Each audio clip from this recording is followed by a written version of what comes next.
El caso de Luis Alfredo Garavito, el caso que más me ha costado digerir para hacer un video.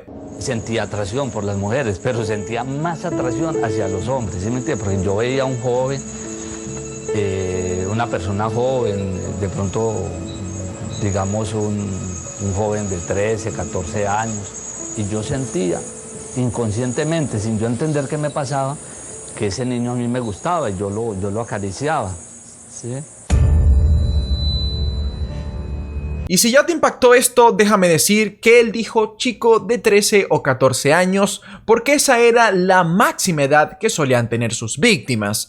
Y también dijo acariciar porque esa es como su forma más suave para referirse a todas las cochinadas que hacía. Hey, ¿qué tal? Yo soy Fusgo y este es el caso de Luis Alfredo Garavito, también conocido como La Bestia. Luis Alfredo Garavito Cubillos nació el 25 de enero de 1957 en el pueblo colombiano de Génova, donde se crió con sus 7 hermanos, siendo él el mayor y junto a su padre Manuel Antonio, que era un alcohólico emocional que cada vez que podía maltrataba física y mentalmente a sus hijos. Eso lo creo porque sus otros hijos sí daban fe de esto, pero nuestro protagonista Luis Alfredo Garavito decía que de pequeño le hacían cortes con cuchillos en los muslos, lo ataban y lo golpeaban con un palo y hasta lo quemaban con velas. No digo que esto sea un fanfic que se inventó Garavito, pero más adelante cuando vayamos con sus entrevistas verán por qué pongo en duda esto. Que su padre muchas veces en vez de dormir con su mujer iba a dormir con él aterrorizándolo toda la noche. Como el pequeño Garavito vivía en Génova, trabajaba en campos de café desde los 9 años, algo muy común en esa zona. A los 12 años empieza a beber alcohol y a los 14 es un alcohólico perdido, adicción que cargaría por toda su vida. Como de pequeño había muchas personas que abusaban de él por tener más poder, él soñaba con la idea de hacerle lo mismo a otra persona. Y Garavito a los 15 años cumpliría su retorcida fantasía. Ese día, en una fiesta, bajo la influencia del alcohol, Garavito cometió un acto que llevaba tiempo pasándole por la cabeza. Mientras un amigo del pueblo fue a orinar, Garavito se le escabulle por la espalda, seguido lo tira al suelo para abusar sexualmente de él. Y con esta cara de malote que tenía Garavito, lo agarran por las orejas y le dan la paliza de su vida porque el chico que intentó abusar era de su misma edad. Y como Garavito siempre fue una persona frágil, no tuvo nada que hacer. En esta época y lugar no estaba ni siquiera bien visto por la policía que un hombre denuncie a otro de la misma edad por un abuso sexual. Así que como represalia, este chico quiso reprender los actos deleznables de Garavito, corriendo el rumor de que, cito, Garavito es un marica. Sí, en este pueblo las cosas eran así. Oye, ¿sabías que Garavito tiene problemas de abuso de poder y también es un violador? Oye, pues tampoco me parece algo del otro mundo. Oye, ¿sabías que a Garavito le gustan los hombres? El hostigamiento por esto era tal que a los 16 años Garavito tuvo que irse del pueblo y también porque su padre estaba muy decepcionado de él. Pero esto no es lo único que se llevaría de acá. El hecho de cumplir su fantasía, así haya sido por poco tiempo, le hizo saber que le gustaba tener poder sobre otra persona. Así que ahora buscaría hacer lo mismo, pero con alguien que no tenga la fuerza suficiente para darle la paliza que le dieron. De esta manera, Garavito decidió quiénes a partir de ahora serán sus nuevas víctimas. Y estos eran los niños. Pero ¿por qué Garavito decidiría convertirse en un depredador sexual si su padre no abusó de él de esa manera? Pues resulta que a los 12 años un amigo de la familia repetidamente abusó sexualmente de él y de una forma muy agresiva. Tiempo después, el sacerdote del pueblo haría lo mismo con él. Esto sí está confirmado porque a los 20 años Garavito contrataría a unos sicarios para que acabaran con la vida de este sacerdote. Garavito, ya en su vida como adulto independiente, empezaría a buscar trabajo. Como él ya había trabajado en la siembra de café, conocía del hecho que había muchos niños de escasos recursos que no tenían familia, que se ganaban la vida en estos cafetales. Así que decidió buscar un trabajo así para dar forma a su retorcida fantasía. El caso es que no pudo conseguir trabajo ahí, sino en los cañaduzales, que es donde se trabaja la caña de azúcar. Garavito no duraría mucho tiempo trabajando ahí, y no es porque no habían niños, sino es porque los niños que estaban en estos campos eran mayormente negros, y Garavito no solamente era un enfermo, sino que también era racista. Uno de sus mayores ídolos es el tipo del bigote pequeño que no se puede mencionar en YouTube. Así que, visto esto, Garavito se iría a buscar trabajo a la ciudad, donde tendría muchos conflictos debido al alcohol y su temperamento. Simplemente nada le era estable, cambiaba de trabajo constantemente debido a que encaraba de forma agresiva a sus jefes cada vez que le daban órdenes. A los 23 años le diagnosticaron una fuerte depresión. Obviamente en esa ocasión Garavito se guardó lo que le estaba pasando por la mente, que sentía más atracción por los niños que por las mujeres. Había intentado tener relaciones con alguna, pero no le funcionaba eso por allá abajo. Garavito no solamente no le prestaría atención a este diagnóstico, sino que ahora empezaría a ir a prostíbulos a buscar chicas menores de edad, pero se daría cuenta que esto no era lo suyo, y no cambiaría eso precisamente por un buen hábito. Para lo que viene a continuación, quiero que entres en contexto. En ese entonces, en Colombia, el conflicto armado contra las FARC estaba muy fuerte, dejando cientos de miles de muertes. Muchos padres, así sea sacrificando su vida, hacían lo posible para que sus hijos salieran adelante. Así que por esos tiempos había muchos niños trabajando en las calles como vendedores ambulantes. Y esas eran las principales víctimas de Garavito. Acá, con la característica minimización de sus actos, confiesa él cómo los encontraba. Subamos en muchos sitios, subamos terminales, en la misma calle, en un centro comercial, porque pues de mí se ha dicho que era que yo buscaba terminales. No, yo nunca busqué terminales. Casualmente yo llegaba de un viaje, ¿sí? Y había una víctima ahí, y entonces pues yo utilizaba, ¿cómo le explicara? Hablaba, ¿sí me entiende? Lo que yo utilizaba, que ya eso es de público conocimiento, y entonces pues me llevaba a la víctima con engaños, ¿sí? Porque yo no voy a justificar nada, eso hay que decirlo, y yo me lo llevaba con engaños. Bueno, un niño ahí en un semáforo vendiendo, ¿sí me entiendes?, sus cositas. Garavito tenía múltiples identidades para cuando necesitaba manipular a alguien. Estas las iré presentando a medida que sea necesario en la historia. A mediados de los 80s es que empezaría a abusar sexualmente de menores, y sus primeras víctimas las hizo como sacerdote, que fue una de las primeras profesiones en las que Garavito se estableció por más tiempo, ya que ganaba un buen dinero engañando a las personas religiosas. Y con esto me refiero a que les solía decir que si entre más dinero les daban, que más probabilidades eran de que iban a terminar en el cielo. Y él con este trabajo podía abusar de niños sin problemas mayores. Llegó un punto en el que se corrió bastante el rumor de que el padre Garavito era un violador. Así que de un día a otro, este se desapareció del pueblo. Luego cambiaría de profesión a otra ciudad, y esta vez como heladero. Cometía sus abusos mayormente regalándole helados a los niños, y luego les decía: ven, acompáñame a este lugar que aquí te daré más helados. Y este era un sitio más oculto para poder abusar de ellos, y luego los dejaba ir. Cada vez más se daría cuenta que sentía más placer al infligirle daño físico a sus víctimas. El tipo era tan detestable que continuaba vendiendo helados prácticamente en la misma zona como si nada hubiese pasado.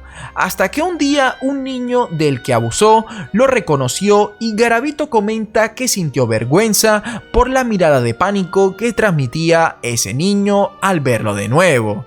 Así que llegó a la conclusión en su retorcida mente que era un buen acto acabar con la vida de sus víctimas para que no sufran lo mismo que él, porque él sigue vivo. Por este entonces se asume que Garavito tenía un historial de alrededor de 200 víctimas, y eso que no había empezado a acabar con la vida de estos niños, que no sería hasta 1992 en Jamundí. Garavito, saliendo de un bar, ve a un niño jugando en un parque y apenas lo ve decide que esa será su primera víctima. Así que se acerca a él, le ofrece dinero y le dice que lo acompañe a un lote. Cuando están ahí, Garavito golpea al menor en la espalda y lo deja en el suelo. Estando ahí, abusa de él y, a palabras de Garavito, dice que en ese momento recordó todo lo que le había pasado en su infancia y, sumado a que estaba alcoholizado, apuñaló al menor sin piedad, acabando con su vida. Garavito, como muchos asesinos en serie, iría teniendo su sello. Solía cometer sus crímenes en campos de siembra o cañarduzales. Después de su primera víctima, empezaría a llevar consigo cuerdas para amarrar a los menores. Así, las escenas del crimen siempre tenían el mismo nudo y la misma cuerda con los restos de la víctima atada. Cercenaba los genitales de sus víctimas para luego dejarlo dentro de sus bocas. Fumaba mucho y se tomaba una botella completa de brandy barato, lo cual sería clave para su búsqueda. En 1993 se pondría aún más dantesco el actuar de Garavito. Ataba a los menores de las manos y los obligaba a caminar en círculos mientras él los amenazaba con un machete. Posteriormente abusaba de ellos y antes asesinaba de una punzada en el corazón, y por este entonces empezaría a dar puñaladas en los riñones y cualquier parte del cuerpo que hiciera que sus víctimas perdieran la vida de la forma más lenta y dolorosa posible.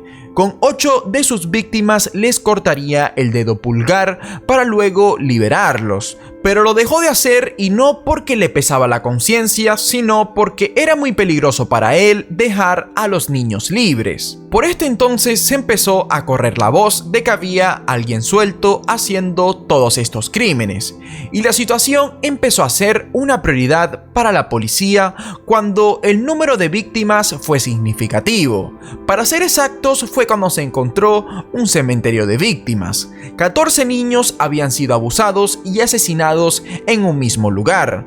Cuando la víctima a la que Garavito había persuadido veía los cadáveres, ya era muy tarde. La policía clasificaba todos estos actos como obra de una secta satánica o de una mafia que vendía órganos, porque eran demasiadas víctimas como para ser de una sola persona. Por esta época, los crímenes de Garavito pasaban debajo de la alfombra como una estadística más por la guerrilla. Se estima que en este periodo más de 43.000 niños perdieron la vida. Pero para que este caso no sea tan desalentador, voy a presentar a quien fue el detective que me hizo hacer este video.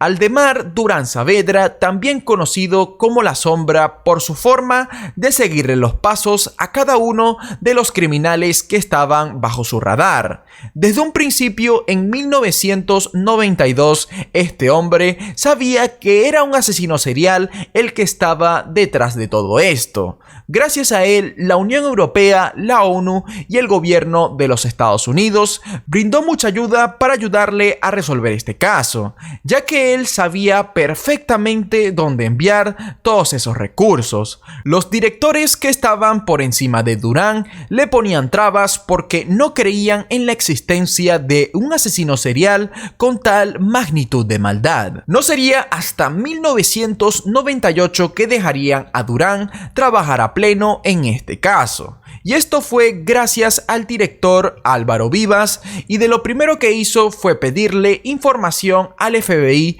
de cómo actuaba un asesino serial, porque la idea de un asesino en serie era algo nuevo para toda Colombia y Latinoamérica entera. Gracias a estos perfiles psicológicos se logró ver claramente todos los patrones que había seguido Garavito por todos estos años. En poco tiempo se logró conectar 73 asesinatos asesinatos al mismo sospechoso, un número ya inimaginable para cualquier detective. Pero esto era mucho menos de la mitad de todo el daño que había hecho la bestia. Pero hasta el momento no había una pista de quién era el autor de todos estos crímenes. El panorama cambiaría el 3 de febrero de 1999 en Palmira.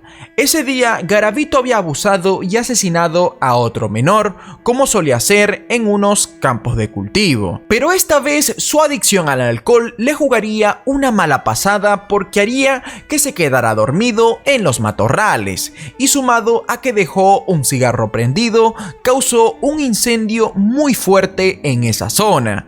Esto hizo que se despertara en medio de las llamas y logró escapar por muy poco, pero eso le hizo tener quemaduras de tercer y segundo grado en la espalda, piernas y en su brazo izquierdo. Este hecho era lo que necesitaba Durán porque Garavito había dejado un poco de evidencia, ya que se fue de ahí corriendo.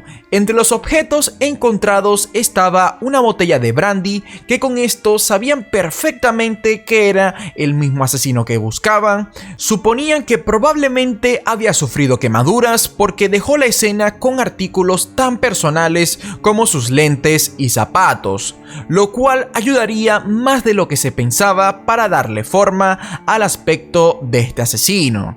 Como no había presupuesto para pruebas de ADN, es increíble cómo el equipo forense analizó estos objetos.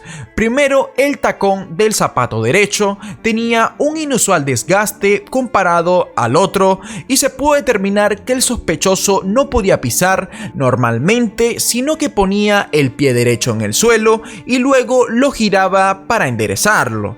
Así que si alguien veía a este hombre, podía identificar fácilmente su cojera. Esto era porque un día Garavito se había quebrado la pierna en una zanja mientras escapaba una vez que lo perseguían en Bogotá. El zapato también arrojó que el sospechoso medía entre 1,63 y 1,67 de estatura, lo cual era correcto y no era exactamente por la talla del zapato, sino porque los puntos de apoyo indicaban que estaba usando una talla superior a la del tamaño de su pie real. Por su lado, los lentes indicaban que el sospechoso tenía entre 42 y 45 años por su peculiar corrección, que era de una afección que se acentuaba con la edad. También con el doblez de las varillas de los lentes se pudo determinar que el sospechoso estaba bien orejón. La fiscalía decidió investigar todos los casos de sospechosos de pederastia cometidos en toda Colombia desde hace 10 años. Esto dejó una lista de 5.200 sospechosos, luego descartaron a todos los que involucraban a niñas, lo cual dejaba a unos 1.500, luego descartaron a todos los que tendrían menos de 40 años gracias a los lentes. La cifra se redujo a 92 y luego se limitaron a sospechar de aquellos casos que sucedieron donde se haya visto el sello de las botellas de brandy y las ataduras. Esto lo redujo a un número de 50 sospechosos y, para ser más precisos, revisaron los perfiles que estén en el rango de estatura que dio los zapatos, lo cual dejó un número de 25 sospechosos. Todo este trabajo fue tomado a mano y de ahí empezaron a trabajar. Pese a tener cierta información, era muy difícil capturar al monstruo detrás de todo esto, así que Durán reclutó a varios policías encubiertos para que se hicieran pasar por indigentes por las zonas que solían ser atacadas para conseguir más información. El mismo Durán fue a investigar a sitios donde los 25 sospechosos restantes habían cometido sus crímenes. Bogotá era un lugar que le interesaba mucho porque era donde recientemente habían sucedido más ataques. Ahí va en busca de saber más sobre el asesinato de Ronald Delgado, un niño de 12 años. Haciéndole preguntas al dueño del bar y a las prostitutas que vieron por última vez a Ronald, estos le dijeron que la última vez que vieron al menor, él estaba junto a un hombre que usaba lentes y cojeaba. Incluso después de este crimen, el hombre fue detenido por la policía como el principal sospechoso. pero por falta de pruebas tuvo que ser dejado libre y su nombre era Luis Alfredo Garavito. Pero encontrar a este hombre no iba a ser tarea fácil. Si en el caso que hice hace poco de Lois Reese, al mismo FBI le costó encontrar a una abuelita y con toda la tecnología actual. En este caso ni siquiera tenían una foto de Garavito, la tecnología disponible era muy pobre y Durán ni siquiera tenía un rostro para su presa. Para estar más cerca, Durán logra dar con el hogar de Esther Garavito, una hermana del sospechoso. Una vez ahí le preguntaron que si de casualidad su hermano no había dejado pertenencias en la casa. Ella dijo que sí, él me dejó inocentemente una bolsa que me dijo que no revisara.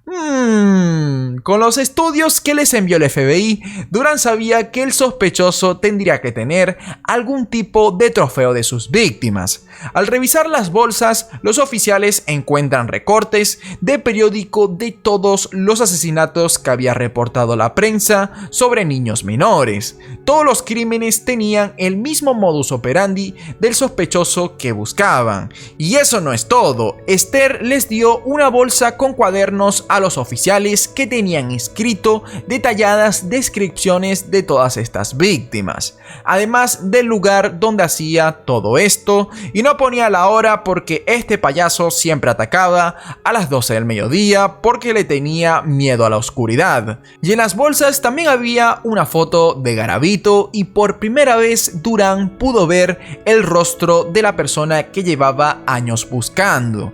En esa bolsa también se encontró un recibo de un pago que le hizo Garavito a su novia de ese momento. La policía fue a donde esta mujer y esta vez encontraron aún más material de guías de rituales satánicos y más adelante se confirmaría que él practicaba estos rituales con los restos de sus víctimas. Habían cuchillos y justo el mismo lubricante que se logró encontrar en una de las escenas del crimen. Pero no había ninguna pista del paradero de Garavito hasta el jueves 22 de abril de 1999 en la zona rural de Villavicencio. Al mediodía, como solía hacer Garavito, había raptado a un menor llamado Iván Sabogal al que pretendía abusar sexualmente. Cuando estaba en ese proceso con el niño sin pantalones, un chatarrero logró escuchar los gritos de Iván y empezó a lanzarle piedras a Garavito. Esto hizo que el menor pudiera escapar y Garavito se echaría a perseguir al chatarrero y a Iván con un cuchillo. Ambos lograron escapar porque Garavito, aparte de que tenía una pierna coja, no quiso ser expuesto. Iván corrió a la vivienda más cercana y medio desnudo pidió que llamaran a la policía. Esa tarde la policía subió a Iván a la patrulla para empezar a buscar al sospechoso y ya a la noche logran ver a un hombre saliendo del monte caminando con una pierna coja. Inmediatamente Iván lo reconoce como quien abusó de él. Ahí apresan y llevan al comando policial a este hombre que se hacía llamar Bonifacio Morera Liscano. Un director de la policía reunió a todos los detectives, incluyendo a Durán, y empiezan a discutir que Bonifacio no era el nombre de la persona que buscaban. Pero Durán, al ver su foto, estaba seguro que este era Garavito. Pero para evitar que este monstruo tenga la más mínima posibilidad de quedar libre, tenía que conectarlo con todos los casos encontrados hasta ese momento. Y aquí, una vez más, el trabajo de la policía colombiana fue excelente. Primero le hicieron un examen de vista a todos los presos, porque si solo se lo hacían a Garavito, este podría mentir sobre su medida de ojos. Al dar los resultados, los lentes encontrados anteriormente tenían la medida exacta de este sospechoso. Quisieron buscar más recuerdos de sus víctimas que pudiera tener oculto, así que convencieron a una amiga de Garavito para que entrara a la celda a hablar con él con un micrófono oculto. Y efectivamente, gracias a esa charla, lograron dar con una bolsa oculta que ésta tenía recuerdos exactos de sus víctimas, como anuarios de la escuela o alguna identificación. Cuando revisaron su ropa, varios pantalones tenían larvas y esto da a asumir que Garavito también practicaba necrofilia. Todo este tiempo la policía se refería a Garavito como Bonifacio. Así él, con su personalidad narcisista, pensaba que se iba a poder salir con la suya. Hasta que llega la hora del enfrentamiento el 28 de octubre de 1999. La fiscal general de Armenia le hace saber a Garavito que todo este tiempo sabían su nombre real y lo estaban vinculando con 116 asesinatos. Garavito se sorprendió y entró en una negación errática de que él no había hecho nada. En ese momento llegó la sombra, Aldemar Durán, para demostrarle todas las pruebas que había recolectado todo este tiempo al monstruo que llevaba años persiguiendo. Le detalló cómo era su vida en estos últimos años, a dónde llegaba, cómo iba vestido, a qué se dedicaba, con quién estaba, y la estocada final fue darle la descripción exacta de los menores a los que asesinó. Con este gran golpe, Garavito pidió un minuto para poder rezar. Seguido se vuelve a sentar con el detective y rompe en llanto, confesando que era el autor de todo esto y mucho más. ¿Por qué? ¿Por qué? ¡No! ¡No!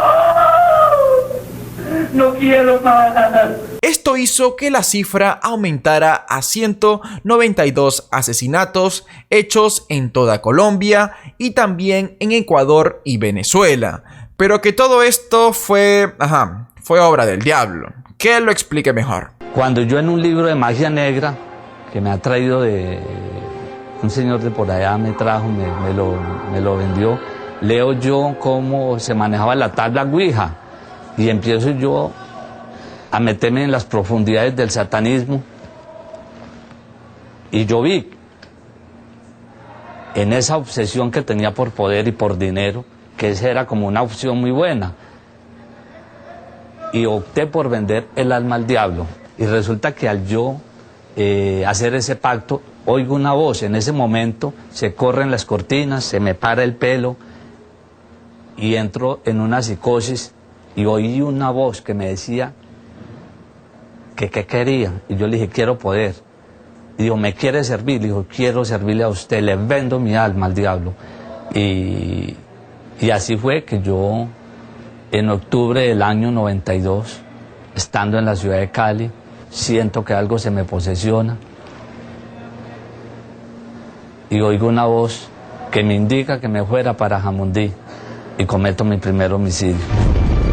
El sistema judicial colombiano dejaría de recibir tantos halagos al ponerle la sentencia a Garavito. En un principio, en 2001, fue sentenciado a 1853 años de cárcel, pero la ley de unificación de penas dicta que cuando un reo comete varios crímenes, solo se le condena por el delito más grave. Es decir, que fue sentenciado a 40 años, pero no creas que se llevaría esto. Esta condena posteriormente sería recortada casi a la mitad por buen comportamiento y por ayudar a encontrar los cuerpos que él mismo asesinó. De hecho, no quiso seguir revelando más cuerpos porque no quisieron bajarle más la sentencia. Estamos hablando de que Garavito podría salir en 2023 o incluso 2022. Ahora mismo está en una celda mejor que la de cualquier otro recluso de su cárcel, porque de ser tratado como un preso normal, los otros reclusos lo habrían asesinado. Se le adaptó un almacén donde tiene fácil acceso a libros, mayor luz y áreas verdes. Vive mejor que otra de sus víctimas, pero esta no sería como las demás. En 1993, Milton García Tinoco, en ese entonces de 22 años, vivía feliz con su familia en Bogotá. Y de un día a otro su cara apareció en todos los periódicos poniendo 10 millones por su cabeza y pidiéndolo vivo o muerto, por 4 asesinatos a niños que él no había hecho. Milton pensó que entregarse era la mejor idea, pero ahí no tendrían piedad con él y lo llevarían a la cárcel. Mientras estaba detenido en estas celdas, llega un hombre con un periódico y dice: miren quién está aquí. Todos, al ver por lo que acusaban al joven Milton, empezaron a golpearlo y patearlo entre 50 personas. La policía lo salvó de milagro y lo llevó a una cárcel donde todos los días querían matarle. El agua de su celda le llegaba a los tobillos y cuando podían no le hacían llegar la comida. Un año después se demostró que era inocente y salió en libertad. Pero el sufrimiento volvió en 2002 cuando se le arrestó por el supuesto asesinato de otros 4 niños e iría a la cárcel de Valledupar. En esta cárcel tuvo que pelear por su vida y le echaban meados a su celda. Sufría tanto que todos sabían el maltrato que llevaba. Era así que un día le llegó una nota y esta era de Luis Alfredo Garavito confesándole que él era el autor del asesinato de estos niños. Este incluso tenía menor condena que él. Garavito fue sentenciado a 40 años por todo lo que hizo e incluso le estaban bajando la sentencia, mientras que Milton fue sentenciado a 50 años por esta falsa acusación. Un día se vieron y Garavito se le arrodilló pidiéndole el perdón de Dios, y esto hizo que Milton se molestara aún más, haciéndole perder la cabeza, y en repetidas ocasiones intentó asesinar a Garavito. Pero como Garavito tenía mejor trato que cualquiera en la cárcel, nunca llegó a hacerle nada, hasta que Garavito declara que él fue el autor de estos crímenes y Milton logra salir de la cárcel. Ahora Milton sufre de esquizofrenia desarrollada por estos 5 años que pasó en la cárcel. Duerme debajo de un puente e intenta ganarse la vida vendiendo chatarra. Garavito espera con muchas ansias el día que salga de la cárcel. Comentó en una entrevista que al salir quiere postularse como congresista y luchar por los derechos de los niños desamparados. Empezó a refugiarse en que Dios lo había perdonado y dramatizar los traumas de su infancia. Le voy a leer 2 párrafos del libro del Dr. Robert B. Hare, la máxima autoridad en psiquiatría forense, sobre los comportamientos psicopáticos en el hombre. Y usted me dice, ¿qué opina? No es raro que, por ejemplo, declaren haberse convertido al cristianismo para anotarse un punto de cara al comité que asigna las libertades, para aprovecharse de la comunidad creyente en la que se meten. Y ahora que se han aceptado las teorías sobre el ciclo del abuso, muchos psicópatas están prestos a declararse víctimas de una infancia terrible, aunque los hechos son muchas veces muy difíciles de comprobar. A lo mejor, mire, a lo mejor este honorable científico, el que escribió, ¿este es un doctor de dónde? De Estados Unidos. Bueno, yo sé que hay muchos científicos que son ateos y no como aceptan, digamos, el cristianismo, pues lo espiritual, eso no lo aceptan. Entonces piensa que uno se metió allí ¿sí me entiende? Pero si yo fuera lo contrario, también me criticaría. Ya tampoco pienso yo ya colaborar con más. Yo ya cerré, doblé la página, ya que pesar, ¿sí me entiende? Porque yo me interesaba que esos resticos se entregaran a las familias de las víctimas para que les dieran cristiana sepultura. Yo en este momento, no. A mí, pues, yo pienso hacer una negociación con una fundación, ¿sí me entiende? Si ellos están en capacidad y si ellos quieren meter la mano por esas familias de las víctimas, yo puedo empezar a dar datos, pero yo tendría que salir de aquí. La moraleja de esta historia es que no hay. Nunca me ha dado tanto asco una persona y siempre pienso que la cárcel es castigo suficiente. Pero para que no te vayas de este video con un mal sabor de boca, y por eso es que siempre hago las moralejas, voy a decir que es muy probable que cuando Garavito esté a punto de salir de la cárcel, le tengan preparado otros cargos por los cuales nunca fue sentenciado y no pueda salir libre. Y si de casualidad llega a quedar libre, allá afuera hay mucha gente que le está esperando y lo más probable es que no dure mucho tiempo con vida.